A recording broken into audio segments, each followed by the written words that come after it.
Entertain करू नका हे मी वेळोवेळी बोलले. कारण मी आता जालना जिल्ह्याची पालकमंत्री आहे, मी पुण्यामध्ये माझं वास्तव्य राहिलेलं आहे, मी मुंबईत राहिलेली आहे.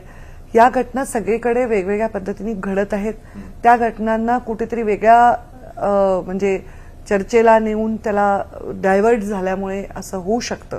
दुर्दैवी दुःखी घटना घडलेली आहेच या बीडमध्ये, ते तर कोणीच नाकारणार नाही, मी तर कधीच नाकारणार नाही. परंतु त्याला केवळ त्यात घटनेपुरतंच बीड आहे असं नाही, त्याच्या पलीकडेही बीड आहे. आता ज्या स्पर्धा परीक्षांमध्ये सगळ्यात पहिला नंबरला बीडमध्ये एक विद्यार्थी आलेला आहे, ऊसतोड कामगारांचा मुलगा आहे.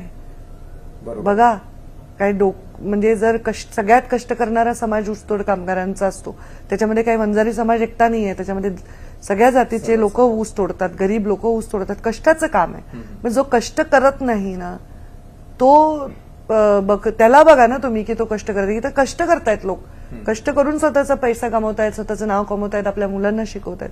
कष्ट करणाऱ्यांचा हा